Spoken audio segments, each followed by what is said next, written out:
11 News. Coverage you can count on. No appointment needed. Allegheny Health Network is accepting walk-ins at one of its COVID-19 vaccination clinics. Thank you so much for joining us on this Friday afternoon. I'm Alyssa Raymond. More people are also eligible to jump in line at that clinic in Monroeville. Channel 11's Mike Holden explains why more Johnson & Johnson shots are being given out. AHN had so many vaccinations available that they actually made this a walk-in clinic and expanded to phase 1C. Those that took part say they're thrilled for this opportunity and so happy they were able to complete it in one day. The former Westinghouse property in Monroeville was transformed into a COVID-19 vaccination clinic. AHN, the County Health Department, PEMA, and the National Guard joined forces for the two-day-long event. Allegheny Health Network now plans to give out roughly 13,000 doses of the Johnson & Johnson single shot between today and tomorrow. The timing is crucial as cases continue to climb here in Allegheny County. For many, it's one step closer to normalcy and extremely convenient now that it's a walk-in event. And with a surplus of shots on hand, AHN was able to reach a new group and move up that timeline. We actually spoke with the state yesterday, and they allowed us to add 1C as well, and that's why we're, we sent the, through social media and through you guys, we opened it up to. Feeling good, feeling excited, glad we got it. Brought my dad, who hasn't had it yet, so he was hanging out until he could get the one shot. I'm now talking with folks on the receiving end of the shot who fell into that phase 1C category, their take on it, and what they're going to do next with the COVID-19 process. For Channel 11 News starting at 5 o'clock tonight. Reporting in Monroeville, Mike Holden, Channel 11 News.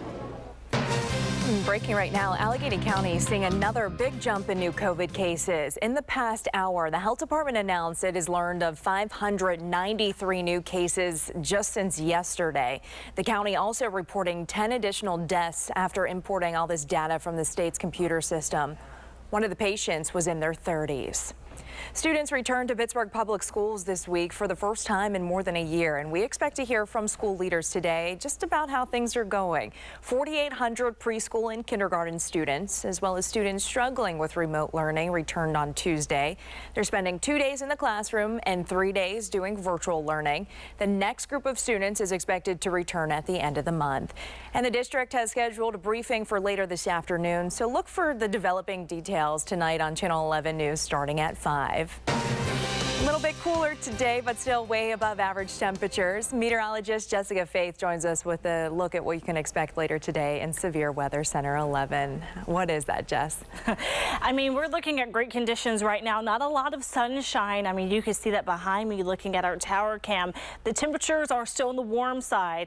We're not at all as hot as yesterday. Yesterday, we actually met the record high temperature of 82 degrees. We're not going to be in the 80s, still on the warm side. We're actually warm right now, a good bit above average for your midday temperature, 65 degrees. Notice this wind coming out of the south-southwest at 14 miles per hour, so a bit breezy outside as well. Not really seeing anything picked up on the radar. But later today, we could see a few spotty showers. Temperatures will continue to climb into the mid-70s. But up next, I'm going to break down rain chances and let you know when you could see a few spotty showers later today. The police chief in Jeanette says charges will likely be filed in the shooting that injured 2 teenagers. Police believe it was an ongoing feud between a 15-year-old and a 17-year-old that led to this shooting. When they got to Locust Street on Wednesday, they found one boy was shot in the hand, another one in the leg. Both are expected to be okay. Jeanette police are working with the DA to determine charges. And police are also investigating after a double shooting over on the north side. We saw police in the parking lot of the Giant Eagle on Cedar Avenue. This was all around 2:30 this morning, and a car was towed from that lot. Officers say they heard shots ring out while they were on patrol, and when they went to check, they found one man who was shot in the leg.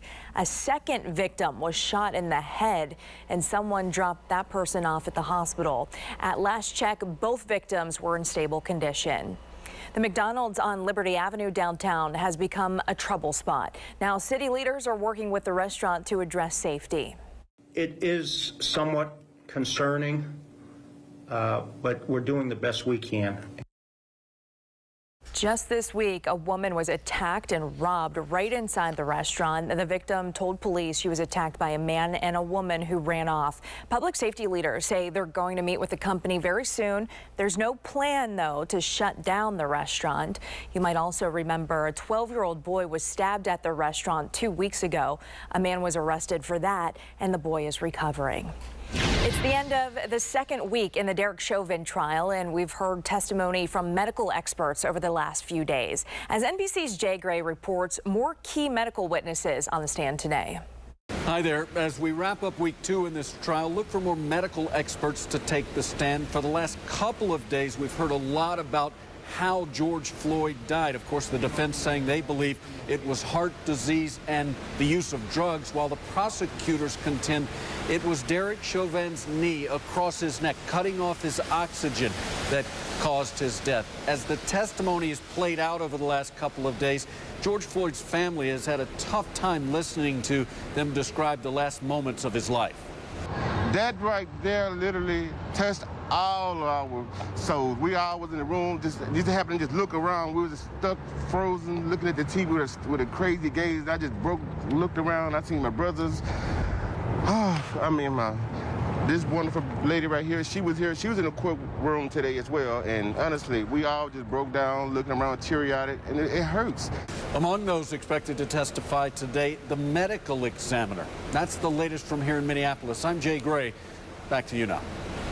And federal prosecutors now have permission to offer plea deals in some of the cases related to the Capitol riot. More than 350 people are charged for the breach. Many of their attorneys concede video evidence like this would make it really hard to defend their clients in a trial. But the cases have been on hold while the Justice Department considered plea options. Attorneys say it's unclear who will get the deals. Republican leaders are accusing the governor of playing politics with food assistance benefits. GOP leaders say Governor Wolf is using fear to get voters to reject a proposed constitutional amendment. It would limit a governor's emergency powers. The governor's current emergency declaration ends in May. And this week, Health and Human Services Secretary Teresa Miller said when the time comes, $100 million in the state's food assistance program will go away.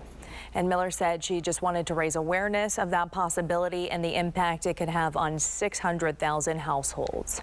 Music venues and theaters looking for relief will have to wait a little bit longer. There's a computer glitch, and it's holding back $16 billion. Our Jacqueline Fell spoke with the Small Business Association to get answers about the holdup. The Small Business Administration has $16 billion in grants available for struggling concert venues, movie theaters, museums, and performing arts centers. These are some of the first venues to shutter at the start of the pandemic. Many are still closed, and large-scale live concerts and tours may not return until next year. But the SBA had to close the online portal on opening day after it crashed. It's still not back.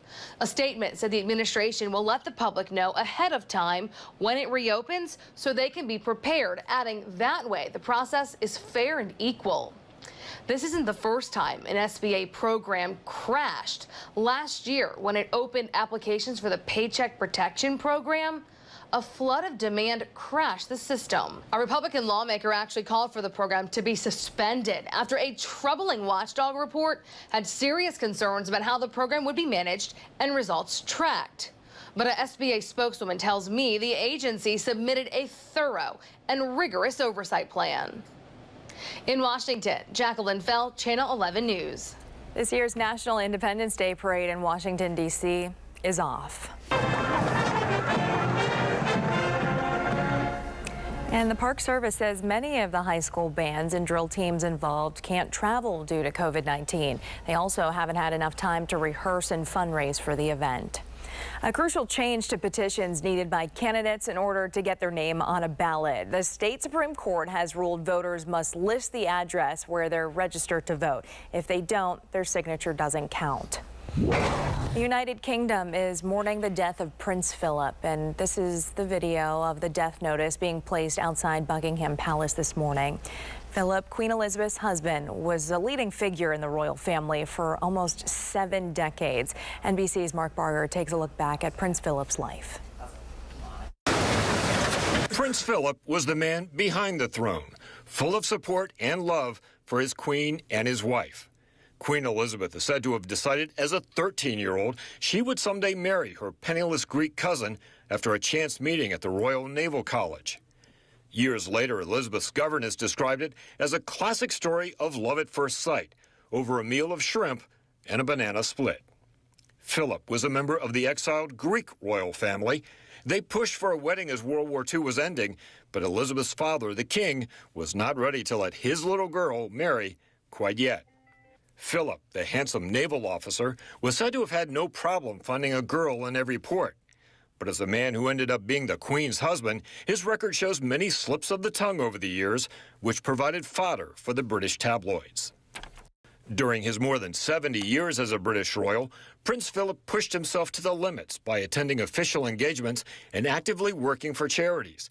In fact, he was criticized for working himself too hard and letting his health suffer.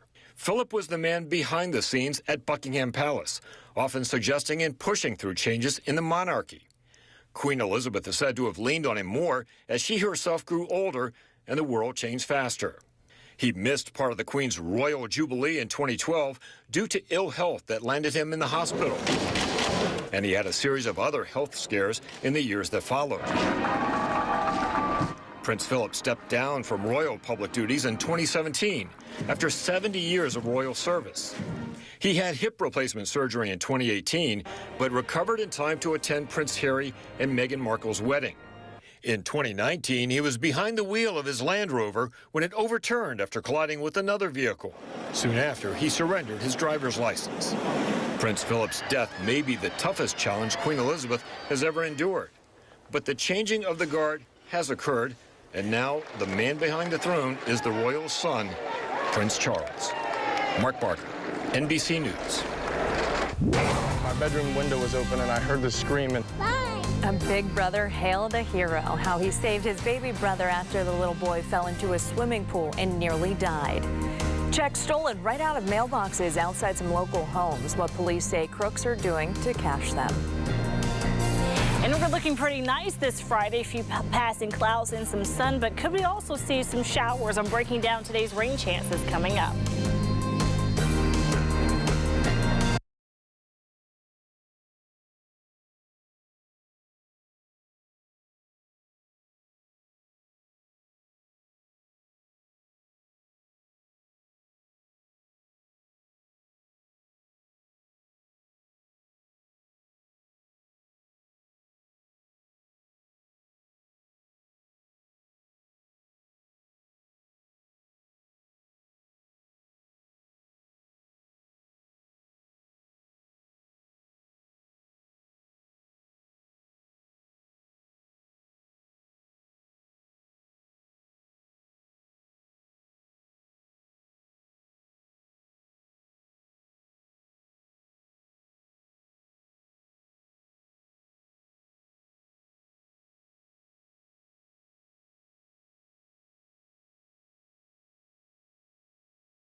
had some guardian angels helping him out with this one, because a 13-year-old boy shouldn't be able to do what he did. This story is incredible. Westmoreland County teenager and his families is calling him a hero. The 13-year-old sprang into action and saved his 2-year-old brother's life after he fell into his family's swimming pool. Channel 11's Serafina James spoke to the young hero. I put my left hand over my right, and I did light compression so I didn't break any ribs. It was 13-year-old Griffin Crony's quick thinking. So I did 1 second in between each pump. That saved his brother, Cub's, life. What happened? I was falling in the pool. I don't know. You fell in the pool down by the steps? Yeah. On Wednesday, the New Kensington family of 8 was celebrating 4-year-old Oakland's birthday in their backyard pool. Rich Cantalina tells me he and his fiancée, Sherry, stepped away for a moment while their 17-year-old daughter supervised the other 2 children in the pool at the time. Cub had just finished swimming, so he was in the living room watching his phone. But somehow, Cub managed to wander outside, walk to the pool, where he lost his footing and fell into the water. My bedroom window was open, and I heard the scream, and it's not going to, something that will never leave my body is that scream. I close my eyes sometimes and I hear it. When Cub was pulled from the pool by his older sister, his lips were blue. The toddler was lifeless. That's when Griffin sprang into action. So I came in and I took my brother's body out of her hands and I started doing CPR to him. The water came spewing out. He started crying and he came back to life and started breathing. Griffin, now a hero, tells me he's never learned CPR. Oh, it just came up to my head to start doing chest compressions. But Cantalina has a theory. So my dad passed away in 2019, and Griffin's father passed away tragically a few years ago, and I think he had some guardian angels helping him out with this one. Cub was taken to Children's Hospital where no damage or complications were found. Bye. Now the 2-year-old is back to his normal, bubbly self. He's even gone swimming. I'm just glad he's here today. In Westmoreland County, Serafina James, Channel 11 News. Look at that cutie. First responders say they have a little more peace of mind now that they're getting the COVID vaccines. They were able to jump in line March 31st, and now vaccines are available for all first responders who want one. Knowing that that's something we're not bringing back home to our families or to those that we're caring for is definitely a good peace of mind. Well, I think the stress of, coming to work and, we provide them personal protection equipment, but still having that vaccination is, a 80 to 95% knowing that you're not going to get sick. So far, Pittsburgh officials say more than 90% of the city's EMS workers have been vaccinated, 75% of firefighters, and about half of the police department. A new study suggests sunlight may be linked with fewer COVID-19 deaths. British researchers looked at more than 2,400 counties here in the United States. They found people living in areas with the highest level of exposure to UVA rays were less likely to die from the virus. The scientists say one explanation is that sunlight exposure causes the skin to release nitric oxide, which may reduce the virus's ability to replicate. Experts say this is just an observation and more research is needed. Thousands of hearts have been painted on a wall opposite the UK's Houses of Parliament to remember every single person lost to COVID-19. The wall right along the River Thames is covered for a third of a mile by the red hearts, each one representing a loved one among Britain's toll of more than 125,000 lives lost. We must never forget all the people who died of COVID, and they should never ever be forgotten. We must remember them every single year. Having this here, it just brings everything to home. Very, very sad and very, very emotional. Organizers of the Wall of Hearts say it has helped overcome the isolating nature of grieving during a time of restrictions on gatherings. The rain helped put out fires near Ohiopyle. Firefighters got control of the first fire overnight. This one was in Dunbar Township. It's actually on the state game lands near the park. This was the smaller of the 2 fires. That second fire in Stewart grew to nearly 200 acres on Ohiopyle property. Firefighters were at that scene until 5 this morning. Western PA is having one of the most active wildfire seasons in 50 years. More wildfires were reported last month than all of last year. Firefighters ask that you pay attention to what you burn and avoid windy or dry days. Your severe weather Team 11 forecast. And today, over overall, we're looking dry and also windy. Talking more about the wind in just a few moments, but I want to show you if you are looking to get outside today, tomorrow, really your best bets, especially during the daylight hours. You're good to go. Sunday, maybe not so much. We have more rain that could impact our day on Sunday, but by no means a washout.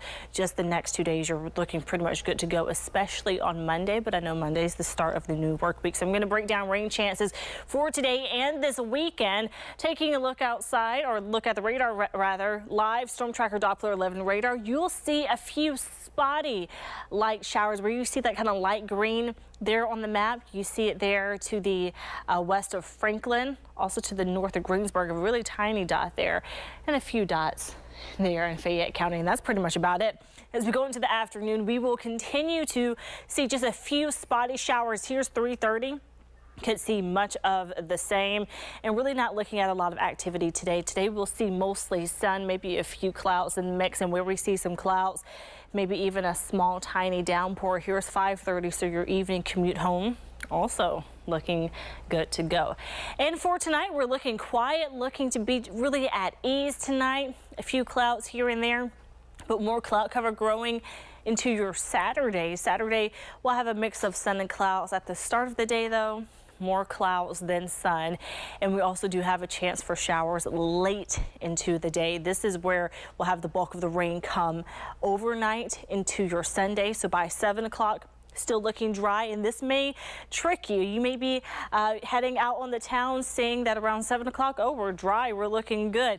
No, that rain will be pushing in. I'm going to show you that rain chance coming up in the next half hour and really break that down, because that could be the most impactful Saturday night into Sunday morning. That's the next best chance for showers, and to get more information on that in just a moment. 65 right now, mostly cloudy, not the prettiest day, but also we are very warm. Winds out of the south-southwest at 14 miles per hour, and even going into the next few hours, those winds will continue to be quite elevated. Here's 3 o'clock, wind gusts around 20 miles per hour. But calming as we go later into the day, but still pretty elevated, so just keep that in mind. Again, next half hour, breaking down the rain chance Saturday night into Sunday morning. Also taking a look at these temperatures, knowing that they will be dwindling down, getting back into the 60s by Sunday. Overall, still pretty warm, even as we go into the new work week. 70 on Monday, partly cloudy, looking dry. Also a mix of sun and clouds on Tuesday, 66 degrees. If you're ready to get away and take a vacation, listen up to this. The advice from a local travel agent before you pack your bags. First, though, thieves looking to capitalize off of virtual learning. The new scam targeting students and their families.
Hey, listen to this. A warning for parents and students who are hiring tutors. Scammers are out there targeting you. In many cases, it starts out with students just looking for help with their virtual schoolwork. But other times, students may be looking for someone to actually take their test or write a paper for them, and that could leave them at risk. Before they know it, they are being threatened with extortion. If you don't pay me this amount of money, I'm going to go tell your teacher or your professor that you're cheating. The BBB urges students to first look into free tutoring offered by their school or their college. But if you do turn to online tutoring, make sure you're checking references out. And property taxes spiked last year. It's likely a sign the cost of running schools and local governments went up past the rate of inflation. Taxes on single-family homes jumped 5.4% from 2019. According to a national property database, that's the biggest average increase in 4 years. The average property tax for a single-family home was just over $3,700. Live Casino in Westmoreland County, or Westmoreland Mall, is hosting a free dealer school. If you finish the course, you'll be eligible for an interview with the casino. Classes start April 19th. They're Monday through Friday from 10 a.m. to 2 p.m. and then 6 to 10 p.m. Are you betting on if we'll get rain this weekend? Well, I'll have all the information you need to know coming up in the next half hour. A COVID trend that has some health experts stumped. Why states with stricter rules could be seeing surges.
afternoon, a little cooler today, but still above average temperatures. Let's head back to meteorologist Jessica Faith with a look at the forecast heading into the weekend. Jessica, I know a lot of people probably have tea time set up this weekend or outdoor plans, so what do they got to know about the rain chances too?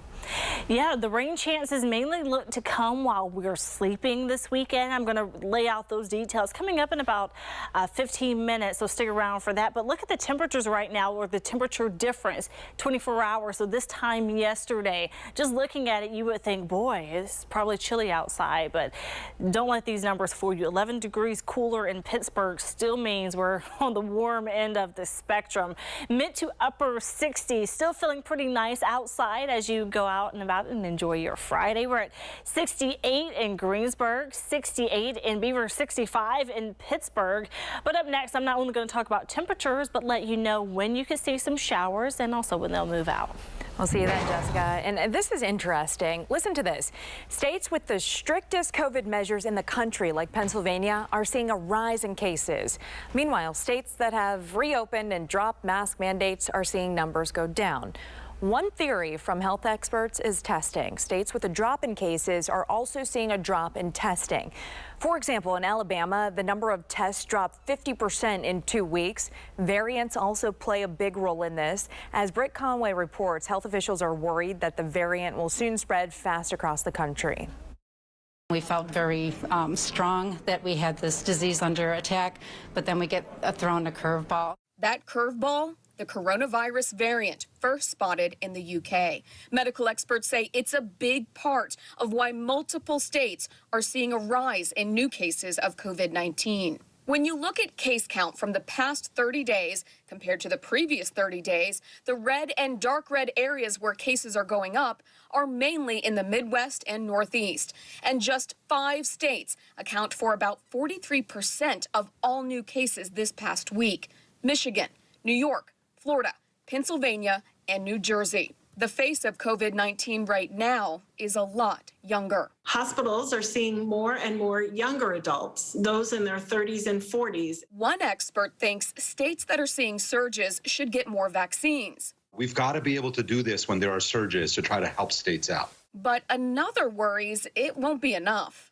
We just aren't going to be able to get enough people vaccinated quickly enough to keep the rest of the country from experiencing much of what we're seeing in the upper Midwest and Northeast. Which means getting cases to come down comes down to us. Other states that have had a positive or downward trend, they should look at what's happening in those states where we're seeing rises, and we can control this. Now's not the time, as I've said so many times, to declare victory. I'm Britt Conway reporting.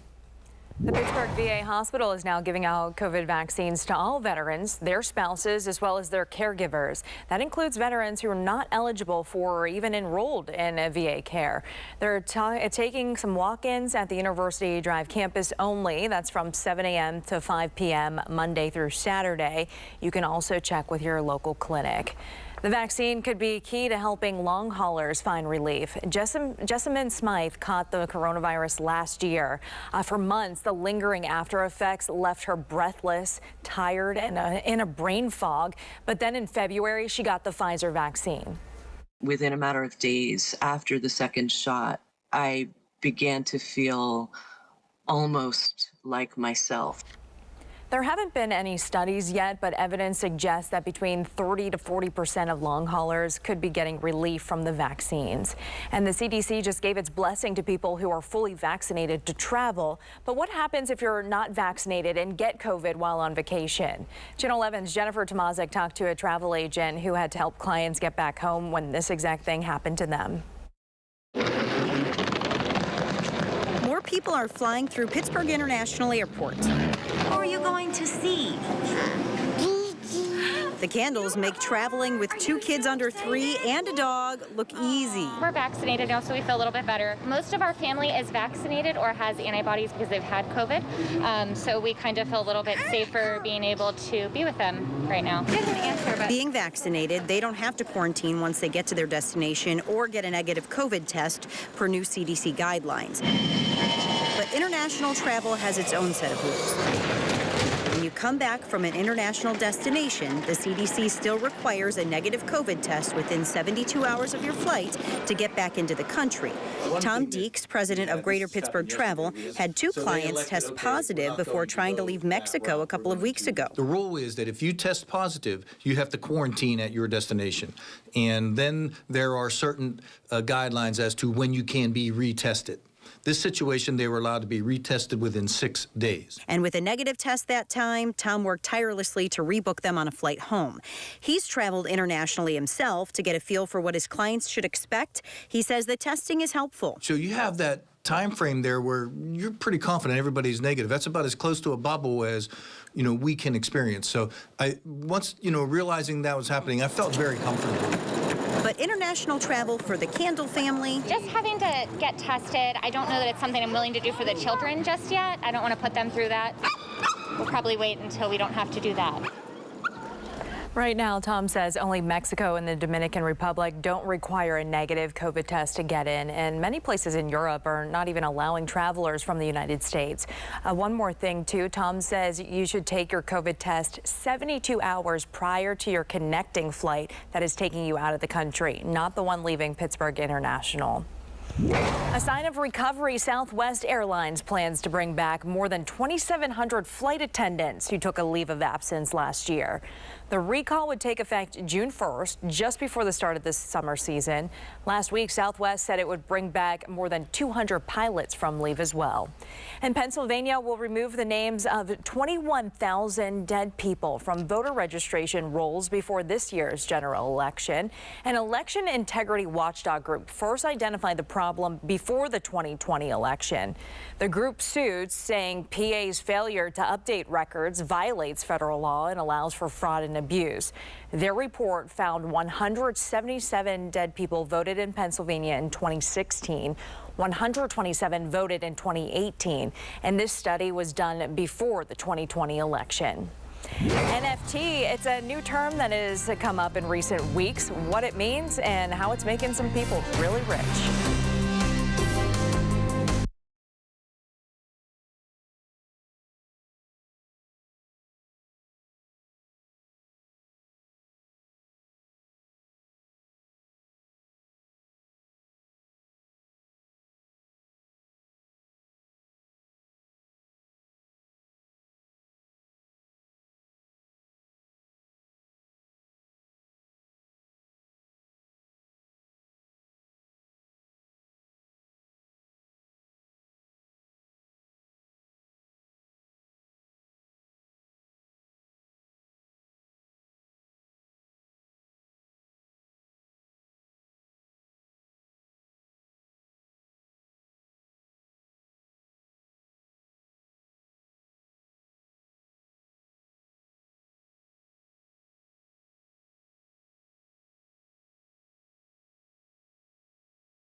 Well, you may have heard of cryptocurrency, even blockchain, and in recent weeks, NFTs.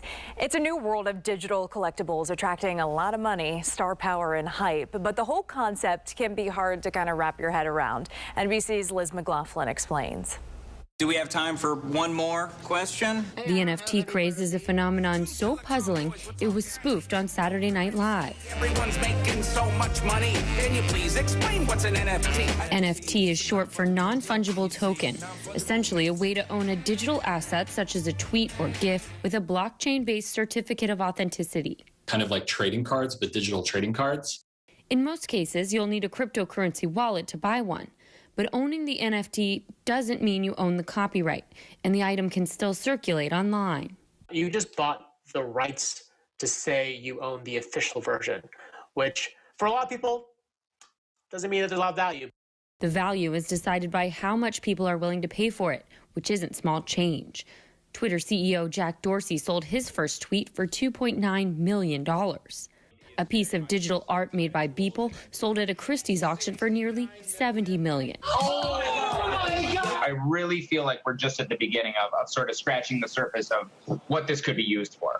Top Shot, a system similar to digital trading cards of NBA highlights and art, has now grossed more than $498 million. And this week, NFL star Tom Brady announced he's launching an NFT company called Autograph. We're actually saying, hey, digital creators, we believe in what you're producing out there, and we want to invest in it. That's what the consumers are saying. A new era of virtual collectibles, already raking in big crypto bucks. Liz McLaughlin, NBC News. And it also should be noted that we're saying the dollar amount of these sales, but the actual purchases are made with cryptocurrencies like Bitcoin or Ethereum. And the real value of crypto cash, it changes by the hour even.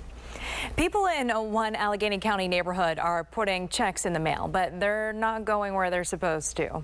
When they see that check was cashed, it's cashed differently and made out to somebody else. The red flag police say these crooks are looking out for. Could we be seeing red or green or yellow on the radar in the upcoming days? I'm breaking down this weekend's rain chances coming up.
Police say thieves are going from mailbox to mailbox looking to steal your hard-earned money. They say these crooks are changing the checks to cash them or making counterfeit ones.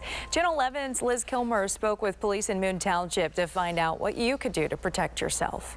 A raised red flag isn't just a signal to your mail carrier, but to crooks too. Over the past couple of months, we've gotten several complaints of people finding out the checks that they put in their mailboxes to mail out to paper bills or whatever, unbeknownst to them, had been stolen and out of their mailboxes. And from there, according to Moon Township Police Chief Greg Seaman, those thieves can alter the original and cash it, or use your account numbers to create their own checks. Oh, Lord, Lord, Lord. So you're right. What are we going to do about it? The chief says to avoid this, you should take your mailed checks right to the post office, or you can put it in one of these USPS blue collection boxes. We saw a couple folks using the collection box. Lucky for Cynthia Tagliafieri, she took things a step further with a check for her grandson and got it certified. I don't want to risk the check not getting there, so I paid, $6 to mail his birthday card. I did the right thing then. Absolutely. Stay on the case. Police certainly are. The Moon Township chief says this is happening in surrounding areas too, and postal inspectors are involved. There are ongoing investigations, and there will be charges forthcoming. In Moon Township, I'm Liz Kilmer, Channel 11 News. This week, highly competitive colleges, including Penn, sent out acceptance letters for next fall. They had a lot more applicants to choose from. Turns out there's been a surge of interest in colleges, specifically Ivy Leagues, since the pandemic forced them to eliminate standardized testing requirements. But there are also fewer spots this year because a large number of students who accepted a year ago deferred admission. Harvard accepted just 3.4% of students who've applied. As for local universities, Duquesne says it received more than 10,000 first-year applications and admitted 8,200 students. Pitt saw a record number of applicants, but says it's too soon to know what fall enrollment numbers will look like. Your severe winter Team 11 forecast. Still quiet overall outside, mostly cloudy, so not seeing a whole lot of sunshine. This midday, taking a look at the radar, seeing just a few spotty showers around Uniontown and southern Fayette County, and also in southern Greene County, just to the north of Morgantown. Also, there have been just a few spots in Venango County, just to the northwest of Franklin. And we do have cloud cover. It's been pushing off toward the east, though, so seeing more sunshine as the day rolls along. Let's talk about this weekend. We do introduce our next best shot for showers this weekend, and it mainly comes during the nighttime hours. So a lot of the daylight hours, if you plan to be out and about this weekend, we're looking overall good to go, looking overall quiet. The next best shot for showers actually comes Saturday night into early Sunday morning. Widespread showers, maybe even some embedded thunderstorms. So hearing a few rumbles of thunder Saturday night. So here's 7 o'clock. Saturday evening, you may be heading out, maybe grabbing some dinner or just enjoying a night out. Have your rain gear in hand. Notice how these showers move in. They move in from the southwest toward the northeast around 11:30, closer to midnight. Look at how much of us seeing rain around this time. Mostly light rain. We'll have to watch out for any thunderstorms that develop where you see some of the brighter colors there, the yellows, especially the reds, that indicates some of the steadier rain, some very heavy downpours. And if we have any thunder, any thunderstorms embedded, we'll have to watch them because they could give not only a lot of rain, some gusty winds and frequent lightning. Now the showers continue on that northeasterly track, pushing out of here, so closer to sunrise. We're looking drier, good to go, even seeing a few spots of sunshine as we go throughout your day on Sunday. Still having at least a small chance. When I say small chance, I mean a few spotty showers here and there, where the better chance for most of the area is looking dry, but there is that small chance of a shower or two being in the area. So the rain chance for Sunday after sunrise isn't completely eliminated. It's just greatly reduced. Now let's talk about today. Temperatures rising into the mid-70s for most, seeing more sunshine, like I mentioned, as we go throughout the rest of the afternoon. Mid to even upper 70s for the high today. Not as warm as yesterday. Yesterday, we were in the 80s. We even tied with the record high yesterday. Right now, quite breezy, 14-mile-per-hour wind, 13 in Washington. So warm and breezy, an isolated shower this afternoon. Evening, nighttime showers for your Saturday, extending into early Sunday. Sunday, a shower here or there, and a little cooler, still well above average, 66, getting into the 70 degrees on Monday. Mix of sun and clouds. Mix of sun and clouds looking good on Tuesday with a high of 66. Time right now is just about 12:50, and Nevada is hoping to lift restrictions on a certain type of establishment and pave the way for a new wave of pot tourism.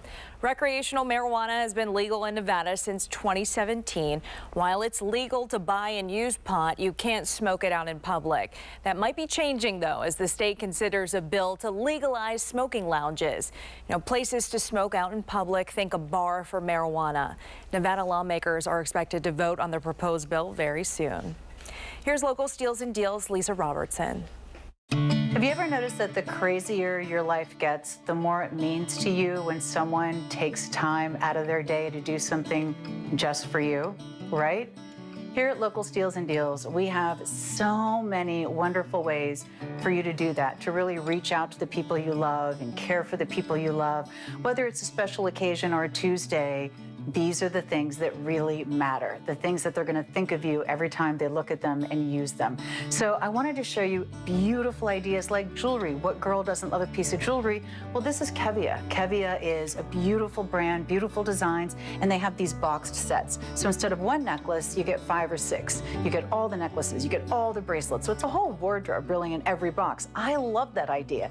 Maybe you have someone in your life who loves home, right? What is more beautiful in your home than walking into a room that smells amazing? Soy Delicious candles, the most decadent candle on the market, beautiful fragrances, fabulous boxes, so many wonderful ways to make every room in your home smell amazing. I love that idea. Maybe you want to make sure that someone you love is safe. This is She's Birdie. This is an alarm that you carry on your keychain. And if something happens, you pull it, and trust me when I tell you, no one's going to miss what's going on. People are going to notice. I love that idea. The Clean Light Air. Maybe you want to protect someone from the environment in a way. This cleans the air around you. It actually kills 99.9% of the bacteria and germs in the air, and it does it in 2 different ways. Maybe you want to relax after a long, hard day. Someone in your life works hard. They got the aches and pains and the muscle aches. They're always cold. This is a beautiful massaging, weighted heating pad from Sharper Image. What could be better? These are just a few of the absolutely fabulous ideas that we have for you on localsteals.com. All special offers, all beautiful gifts, all ways to take care of the ones that you love.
include the people in Hazelwood already.